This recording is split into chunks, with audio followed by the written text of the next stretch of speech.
The housemates of Big Brother Africa are renowned for being extremely expressive, no holds barred and very out there. Yeah. And so they're criticized for having a negative impact on society. Well, what are your thoughts on that? Obviously, the biggest thing about young people being in a house together is there's issues of sex. And so besides that, sort of like, how do you talk about something other than just the sexual element of the show?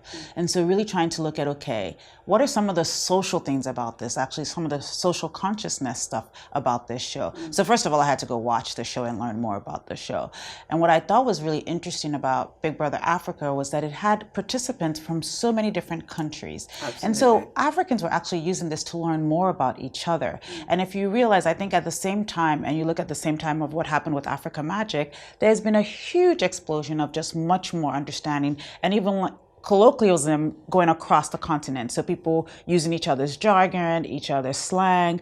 Each other's dances. Each other's dances. Yeah. And it became a huge place to showcase African musicians. So every week during the shows, there was always a DJ, which had to be from a different country. There was also always a musician that had to be from a different country. So every week we showcased different musicians from across the continent. And I kept on feeling like there were so many things that weren't happening before that we could do differently. We brought in social issues around blood donation, around malaria awareness. We partnered with one campaign. There was so much more we could do besides people taking showers naked. Yeah, but then, you know, those social issues did not take off as well as or as much as the people taking showers naked or the sexual aspect of you know, housemates being in confined space together. That was what was the runaway conversation, as it were.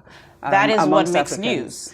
That is what makes news, and I totally understand that. But then what did you guys do in order to curb that? Or were there any things that you could do to have more of a more focus on the positive impact that you wanted to achieve? Of course, which is why we introduced all these other elements. We campaigned with the one campaign, which is really about how can Africa feed itself going forward, changing these people from not really just being sort of these cultural pariahs into actually change agents. How do you do that? The other thing too was that Big Brother Africa became a lightning rod for talking about issues that we normally don't talk about.